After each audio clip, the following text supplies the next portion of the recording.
Haleluya, haleluya, shalom blessed people. Kiranya berkat dan damai sejahtera Allah menjadi bagian kita sepanjang hari ini. Bersama saya, Pendeta Theodorus dari channel Rumah Berkat, House of Blessing. Tema kita hari ini adalah memikul beban adalah anugerah Tuhan bagi kita. Firman Tuhan terambil dari Ratapan pasal 3 ayat 27. Mari kita baca bersama firman Tuhan. Adalah baik bagi seorang pria memikul kuk pada masa mudanya. Saudara yang terkasih, setelah 2 vlog sebelumnya, saya berbicara tentang kasih setia Tuhan dan Tuhan itu baik. Kali ini saya akan membahas tentang anugerah Tuhan. Bagi Nabi Yeremia, memikul beban merupakan anugerah. Mengapa disebut anugerah? Karena di ayat 28 bagian B, dikatakan bahwa Tuhanlah yang membebankan kuk yang harus dipikul oleh bangsa Yehuda.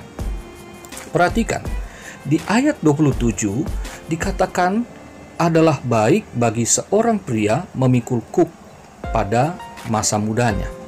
Nah, saudaraku, Yeremia tahu penghukuman Tuhan akan berlangsung dalam waktu yang sangat lama, yaitu 70 tahun. Jadi, seseorang yang masih muda di kala penghukuman itu datang, maka mereka dapat belajar dari kesalahan yang dilakukan sebelumnya itu, dan mereka akan didewasakan selama mereka memikul kuk tersebut untuk 70 tahun ke depannya. Bisa dibayangkan saudara, kalaupun mereka masih hidup, waktu mereka dihukum, mereka ditawan ke Babel, mereka masih umur misalkan 17 tahun lah, taruh kata seorang pria itu dikatakan dewasa, maka umur 87 tahun ia baru akan mengalami yang namanya pembebasan. Kira-kira seperti itu gambarannya saudara. Nah saudaraku, kuk yang dimaksud di sini, ya menurut Wikipedia, saya membacanya di sana sebagai berikut.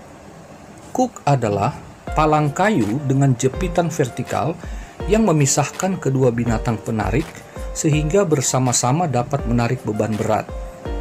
Sedangkan kuk di dalam Alkitab dipakai untuk menggambarkan sebuah kesukaran hidup sebuah bangsa atau ketaatan paksa. Kuk berbicara ketundukan kepada seseorang yang lebih berkuasa. Nah, saudara yang terkasih, ini menggambarkan bagaimana bangsa Israel itu ibarat binatang ternak yang diberikan kuk atau pikulan, beban yang harus mereka tanggung, di mana mereka ditaklukkan atau ditundukkan kepada pihak yang lebih berkuasa. Nah, saudara, dari pengertian tentang kuk tersebut, kita dapat memahami bahwa kuk yang dipikul bangsa Yehuda merupakan anugerah Tuhan, di mana mereka ada di bawah kuk perhambaan. Yang pertama, Yehuda di bawah kuk perhambaan dosa. Nah, ini merupakan sebabnya. Yang kedua, Yehuda di bawah kuk perhambaan Babel. Ini merupakan akibatnya. Jadi, karena dosa Yehuda, maka mereka ditaklukkan atau diperhamba oleh bangsa Babel. Nah, disebut anugerah karena Allah masih menginginkan Yehuda tetap ada sebagai kasih setianya kepada perjanjiannya dengan Daud. Ini dapat kita lihat dalam 2 Raja-Raja 8 ayat 19 dan 2 Tawarik 21 ayat yang ke-7. Itu sebabnya Yehuda hanya menjadi tawanan yang tidak dibinasakan oleh Allah. Nah, saudaraku, ada 3 hal yang harus dilakukan ketika seseorang memikul beban.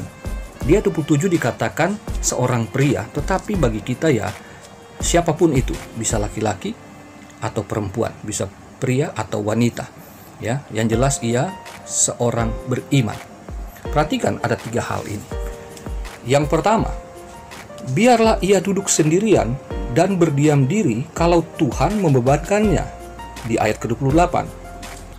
Artinya saudara, kita harus mengintrospeksi diri masing-masing dengan suatu perenungan yang mendalam dan izinkan Roh Kudus menyingkapkan semua ketidakbenaran kita yang mungkin selama ini tidak kita sadari itu sebagai kesalahan, sebagai pelanggaran, sebagai dosa kepada Tuhan. Yang kedua, biarlah ia merebahkan diri dengan mukanya dalam debu. Mungkin ada harapan. Ayat yang ke-29. Nah, ini artinya saudara, ketika kesalahan kita disingkapkan, maka perlulah kita menyesalinya dan kita memohonkan pengampunan Tuhan, sehingga ada harapan untuk diampuni dan dipulihkan oleh Tuhan. Yang ketiga, biarlah ia memberikan pipi kepada yang menamparnya, biarlah ia kenyang dengan cercaan. Ayat yang ke-30. Nah, ini artinya saudara, meskipun Tuhan telah mengampuni, namun konsekuensi pendisiplinan Allah ini harus diterima dengan ikhlas, sekalipun hal tersebut menyakitkan dan memalukan. Saudara, beban yang harus dipikul adalah anugerah karena Tuhan memberi kesempatan Yehuda untuk bertobat selama rentang waktu 17 tahun di Babel. Nah, bagaimana dengan kita hari ini? Saudaraku, kabar baiknya lagi adalah anugerah Tuhan tersebut disertai juga dengan belas kasihan-Nya. Perhatikan, yang pertama, karena tidak untuk selama-lamanya Tuhan mengucilkan. Ayat 31. Jadi saudara, hukuman Tuhan itu ada batasnya. Sementara kasih-Nya itu berlaku kepada Yehuda untuk selama-lamanya. Yang kedua, karena walau ia mendatangkan susah, ia juga menyayangi menurut kebesaran kasih setia-Nya. Ayat 32. Saudaraku, hukuman didasari oleh kebesaran kasih setia-Nya. Ini dapat kita bandingkan dalam Ayub pasal 5 ayat 17 dan Amsal 3 ayat 11-12.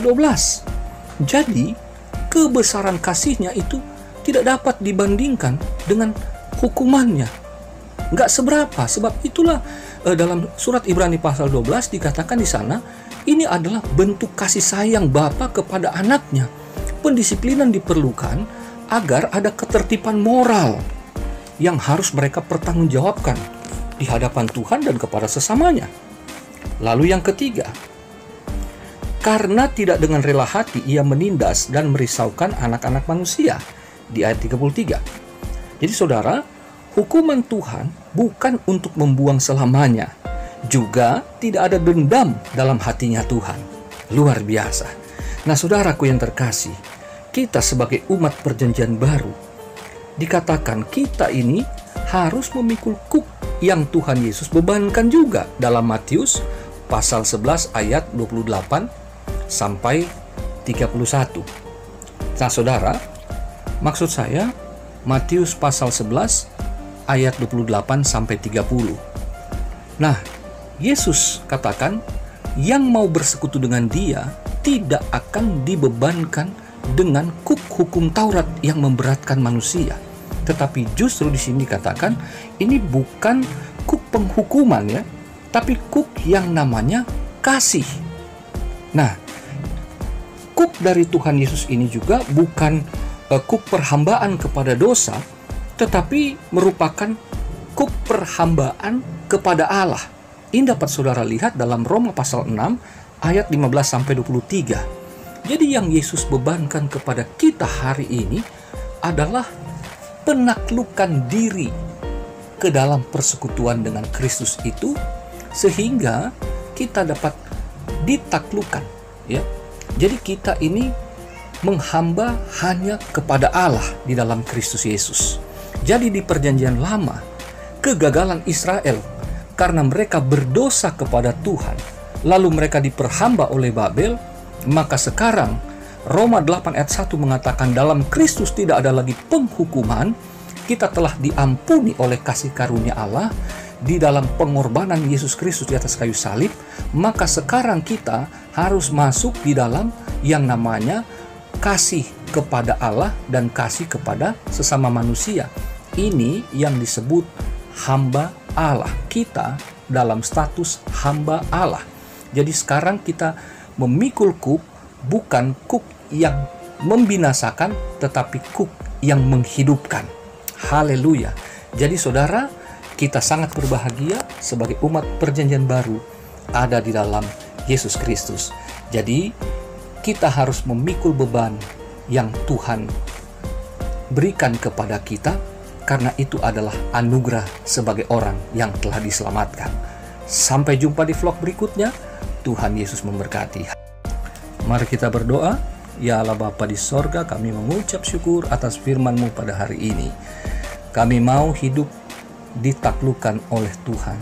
Kami tidak mau menjadi hamba dosa, menjadi hamba dunia, tetapi kami mau menjadi hamba Allah, hamba yang telah dibebaskan dari dosa untuk menikmati persekutuan dengan Kristus dan dapat jadi berkat bagi sesama.